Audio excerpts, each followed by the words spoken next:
தமிழக அரசே சிறைவாசிகள் மீது கருணை காட்டு, ஆயுள் சிறைவாசிகளை விடுதலை செய். பேரறிஞர் அண்ணாவின் பிறந்த நாளை முன்னிட்டு 10 ஆண்டுகளுக்கு மேல் சிறையில் வாடும் முஸ்லிம்கள் உட்பட அனைத்து சிறைவாசிகளையும் பாரபட்சமின்றி விடுதலை செய்ய வலியுறுத்தி சென்னையில் கடந்த செப்டம்பர் 3 அன்று மாபெரும் கோரிக்கை ஆர்ப்பாட்டம் நடைபெற்றது. இந்த ஆர்ப்பாட்டத்தில் சென்னை மண்டல தலைவர் டாக்டர் ஆபிருதீன் மன்பாயி அவர்கள் கலந்து கொண்டு தலைமை உரையாற்றினார்கள். மேலும் பாப்புலர் ஃப்ரண்ட் மாநில துணைத் தலைவர் ஏ காலித் முகமது, STPI மாநில தலைவர் நெல்லை முபாரக், இளந்தமிழகம் இயக்கம் ஒருங்கிணைப்பாளர் தோழர் செந்தில் மற்றும் மே 17 இயக்கம் ஒருங்கிணைப்பாளர் தோழர் திருமுருகன் காந்தி ஆகியோர் கலந்து கொண்டு கண்டன உரையாற்றினார்கள். இதன் ஒரு பகுதியாக பாப்புலர் ஃப்ரண்ட் மாநில செயலாளர் எம் நாகூர் மீரான் அவர்களும் தனது கண்டனத்தை பதிவு செய்தார். அற்புதமால் என்று சொல்லக்கூடிய அந்த தாயினுடைய கண்ணீர் மட்டும்தான் நமக்கு தெரிகின்றது. கதிஜாக்கள் விடக்கூடிய கண்ணீர் உங்களுக்கு தெரியவில்லையா? ஆயிஷாக்கள் விடக்கூடிய கண்ணீர் உங்களுக்கு தெரியவில்லையா? எங்களுடைய சகோதரிகள் விடக்கூடிய கண்ணீர்கள் எல்லாம் இங்கு இருக்கக்கூடிய தமிழ் சமூக சொந்தங்களுக்கு தெரியவில்லையா? தமிழக அரசே ஸ்டெர்லைட் ஆலையை நிரந்தரமாக இழுத்து மூட நடப்பு சட்டமன்ற கூட்டத்தொடரில் சிறப்பு சட்டம் இயற்றியது. SDPI கட்சி ஒருங்கிணைத்த மாபெரும் கவன ஈர்ப்பு ஆர்ப்பாட்டத்தில் பாப்புலர் ஃப்ரண்ட் ஆஃப் இந்தியாவின் மாநில செயலாளர் எம் நாகூர் மீரான் அவர்கள் கலந்து கொண்டு கருத்துரையாற்றினார்கள். 15 உயிர்களை துப்பாக்கி முனையிலே சுட்டு அவர்களை மரணிக்க செய்து அவர்களுடைய உயிர்காற்றை பறித்துவிட்டு அங்கே நீங்கள் உயிர்காற்றை உற்பத்தி செய்கிறீர்கள் என்றால் மானமுள்ள எந்த தமிழனும் அங்கு உற்பத்தி செய்கின்ற அந்த உயிர்காற்றை சுவாசித்து பிழைக்க மாட்டான். பாப்புலர் ஃப்ரண்ட் ஆஃப் இந்தியா நடத்திய தமிழ்நாட்டில் முஸ்லிம்களுக்கான 3.5% இடஒதுக்கீடு சாதக பாதகங்களை குறித்த கலந்துரையாடல் நிகழ்ச்சி.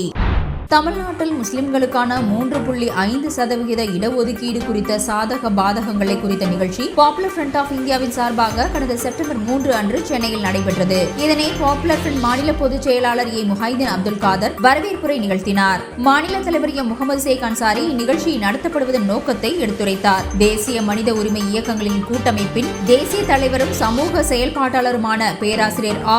மார்க்ஸ், திருநெல்வேலி CSI டயோசிஸ் பேராயர் கிப்சன் ஜான்தாஸ், காயிதே ஊடக கல்வி நிறுவனத்தின் நிறுவனர் தாவூத் மியான் கான், லீட் அகாடமியின் தலைவர் இன்ஜினியர் முகமது ஆகியோர் கலந்து கொண்டு இடஒதுக்கீடு குறித்த தங்களின் கருத்துக்களை பகிர்ந்து கொண்டனர். பாப்புலர் ஃப்ரண்ட் மாநில செயலாளர் ஜே. முகமது ரசி நன்றியுரையாற்றினார். இந்நிகழ்ச்சியில் நிறைவேற்றப்பட்ட தீர்மானங்களாவது: முஸ்லிம்களுக்கு வழங்கப்பட்ட இடஒதுக்கீடு அதன் தாக்கங்கள் குறித்த வெள்ளை அறிக்கையை தமிழ்நாடு அரசு விரைவாக தாக்கல் செய்ய வேண்டும். நீதிபதி ராஜேந்திர சச்சார் தலைமையிலான கமிஷன் வெளிவந்த பின்பு தமிழக முஸ்லிம்களின் நிலை எவ்வாறு இருக்கிறது என்பதை ஆய்வு செய்வதற்காக ஒரு ஆய்வுக்குழுவை அமைக்க வேண்டும். அனைத்து சமூகத்தினரும் சம பலனை அடையும் வகையில் வகுப்பு வாரி பிரதிநிதித்துவத்தை செயல்படுத்த வேண்டும் மற்றும் ஒவ்வொரு சமூகத்தினருக்கும் அவர்கள் விகிதாச்சாரத்திற்கு ஏற்ப கல்வி மற்றும் அரசு பணிகளில் இடஒதுக்கீடு வழங்க வேண்டும். சம வாய்ப்பு கமிஷனை உடனடியாக அமைக்க வேண்டும். பிற்படுத்தப்பட்ட மற்றும் ஒடுக்கப்பட்ட சமூகங்கள் இடஒதுக்கீட்டின் பலனை தொடர்ந்து அனுபவிக்கும் வகையில் தனியார் துறையிலும் இடஒதுக்கீட்டை அமல்படுத்துவதற்கான சட்டங்கள் இயற்றப்பட வேண்டும். தமிழ்நாடு அரசு முஸ்லிம்கள் குறித்த சமூக பொருளாதார தரவுகளை தொடர்ந்து வெளியிட வேண்டும். பாப்புலர் ஃப்ரண்ட் ஆஃப் இந்தியா நெல்லை மண்டலம் சார்பாக பேரிடர் நிவாரணம் மற்றும் மீட்பு பணி தன்னார்வலர்களுக்கான பயிற்சி முகாம் நெல்லை மாவட்டம் ஏர்வாடியில் வைத்து கடந்த செப்டம்பர் 5 அன்று நடைபெற்றது. இதில் சுமார் 80க்கும் மேற்பட்ட பாப்புலர் ஃப்ரண்ட் தன்னார்வலர்கள் கலந்து கொண்டு பயனடைந்தனர். மதச்சார்பின்மைக்கு எதிரான குடியுரிமை திருத்த சட்டத்தை ரத்து செய்ய கோரும் தீர்மானத்தை சட்டமன்றத்தில் நிறைவேற்றியுள்ள தமிழக அரசிற்கு பாப்புலர் ஃப்ரண்ட் சார்பாக மனமார்ந்த நன்றிகள். குடியுரிமை திருத்த சட்டத்திற்கு எதிராக தமிழக அரசு தீர்மானம் நிறைவேற்ற வேண்டும் என்ற கோரிக்கையை பாப்புலர் ஃப்ரண்ட் வலியுறுத்தி வந்த நிலையில் கடந்த செப்டம்பர் 8 அன்று தமிழக சட்டமன்றத்தில் தமிழக முதல்வர் மு. க. ஸ்டாலின் அவர்கள் CAA சட்டத்தை ரத்து செய்ய வலியுறுத்தும் தீர்மானத்தை முன்மொழிந்து சட்டமன்றத்தில் தீர்மானம் நிறைவேற்றியுள்ளார். இந்த தீர்மானத்திற்கு பாப்புலர் ஃப்ரண்ட் சார்பாக மனமார்ந்த நன்றிகளை தெரிவித்துக் கொண்டது.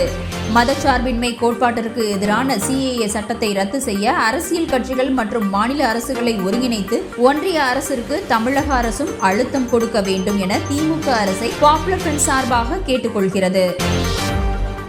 Popular front of India Tirupattur மாவட்டத்தின் புதிய மாவட்ட செயலாளர் அறிவிப்பு. திருப்பத்தூர் மாவட்ட செயற்குழு பாப்புலர் ஃப்ரண்டின் சென்னை மண்டல தலைவர் டாக்டர் ஏ ஆப்ருதீன் மன்பாயி அவர்கள் தலைமையில் நடைபெற்றது. பாப்புலர் ஃப்ரண்ட் ஆஃப் இந்தியா மாநில தலைவர் எம் முகமது ஷேக் அன்சாரி அவர்கள் சிறப்பு விருந்தினராக பங்கேற்று புதிய மாவட்ட செயலாளரை அறிவிப்பு செய்து அதனைத் தொடர்ந்து இந்தியாவினுடைய சமகால நிகழ்வுகளை பகிர்ந்து கொண்டார். பாப்புலர் ஃப்ரண்ட் ஆஃப் இந்தியாவின் திருப்பத்தூர் மாவட்ட செயலாளராக சகோதரர் ஹபீஜுர் ரஹ்மான் அவர்கள் தேர்ந்தெடுக்கப்பட்டார். திருச்சியில் மாபெரும் கண்டன ஆர்ப்பாட்டம். தலைநகரம் டெல்லியில் காவல்துறை அதிகாரி சபியா சைஃபியின் கொடூர மரணத்திற்கு நீதி கேட்டு உண்மை குற்றவாளிகளுக்கு தண்டனை வழங்க கோரி திருச்சி வடக்கு மாவட்ட SDPI கட்சியின் சார்பாக நம்பர் 1 டோல்கேட்டின் ரவுண்டானாவில் ஆர்ப்பாட்டம் நடைபெற்றது. இந்த ஆர்ப்பாட்டத்தில் பாப்புலர் ஃப்ரண்ட் தமிழ் மாநில பொதுச் செயலாளர் ஏ முஹைதீன் அப்துல் காதர் அவர்கள் கலந்து கொண்டு ஒன்றிய அரசின் அலட்சிய போக்கையும் பெண்களின் பாதுகாப்பற்ற சூழ்நிலையை பற்றியும் கண்டன உரை நிகழ்த்தினார். டெல்லியில் பெண் காவல் அதிகாரியாக பணியாற்றிய சபியா சைஃபியை கற்பழித்து கொடூரமாக படுகொலை செய்த கயவர்களை கைது செய்து தூக்கிலிடக் கோரி பாப்புலர் ஃப்ரண்ட் காயல்பட்டினம் பகுதி சார்பாக சீதக்காதி திடலில் கண்டன ஆர்ப்பாட்டம் நடைபெற்றது. கொரோனா முதல் மற்றும் 2வது அலையில் சிறப்பாக களப்பணியாற்றிய தஞ்சை மாவட்ட பாப்புலர் ஃப்ரண்ட் தன்னார்வலர்களுக்கு தஞ்சை மாவட்ட கலெக்டர் தினேஷ் பொன்ராஜ் ஆலிவர் அவர்கள் முன்களப்பணியாளர் சான்றிதழ் வழங்கி பாராட்டினார்.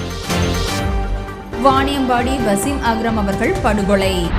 Popular front of India Tirupattur மாவட்ட தலைவர் அபுதாஹிர் அவர்கள் கண்டனம். மனிதநேய ஜனநாயக கட்சியின் முன்னாள் மாநில துணை செயலாளர் வாணியம்பாடி வசீம் அக்ரம் அவர்கள் கடந்த செப்டம்பர் 10ஆம் தேதி அன்று மாலை கொடூரமான முறையில் மர்ம நபர்களால் படுகொலை செய்யப்பட்டிருக்கிறார். இதை வன்மையாக கண்டிக்கின்றோம். காவல்துறை துரிதமாக செயல்பட்டு உண்மை குற்றவாளிகளை கைது செய்து சட்டத்தின் முன்பு நிறுத்த வேண்டும் என வலியுறுத்தி கேட்டுக்கொள்கின்றேன்.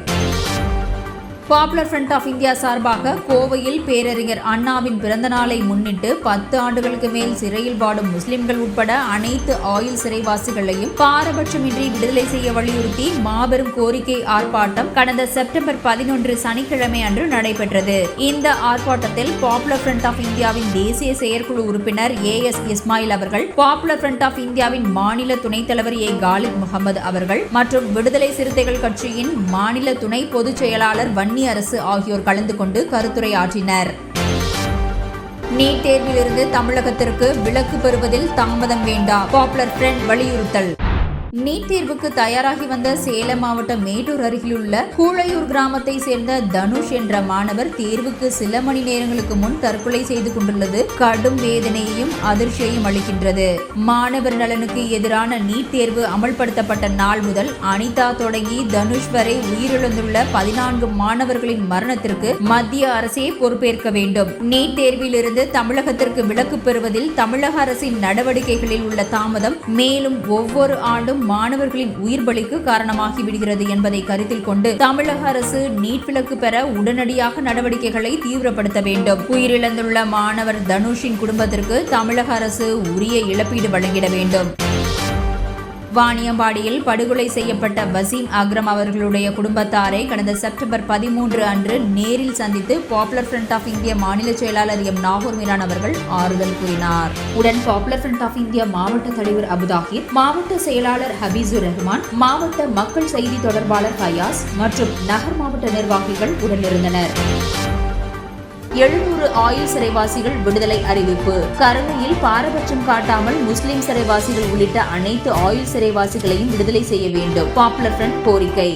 பேரறிஞர் அண்ணா அவர்களின் பிறந்த நாளான செப்டம்பர் 15ஐ முன்னிட்டு தமிழக சிறைகளில் உள்ள 700 ஆயுள் தண்டனை கைதிகளை விடுதலை செய்யப்படுவார்கள் என்று தமிழக முதல்வர் மு.க. ஸ்டாலின் அவர்கள் சட்டமன்றத்தில் அறிவிப்பு செய்துள்ளார்கள். இந்த அறிவிப்பு விடுதலையை எதிர்பார்த்து நீண்ட நாள் சிறைகளில் வாடும் சிறைவாசிகள் மற்றும் அவர்களின் குடும்பத்தினருக்கு, குறிப்பாக முஸ்லிம் சிறைவாசிகள் மற்றும் அவர்களின் குடும்பத்தார்களிடமிருந்து மிகுந்த எதிர்பார்ப்பை மீண்டும் ஒரு முறை உருவாக்கியுள்ளது. இந்த எதிர்பார்ப்பு கடந்த காலங்களை போன்று ஏமாற்றத்தையும் கவலையையும் உண்டாக்கிவிடாமல் மகிழ்ச்சியையும் நிம்மதியையும் அளிக்கும் வகையில் அமைந்திட வேண்டும் என்பதே ஒட்டுமொத்த முஸ்லிம் சமூகத்தின் எண்ணமும் ஆசையுமாகும்.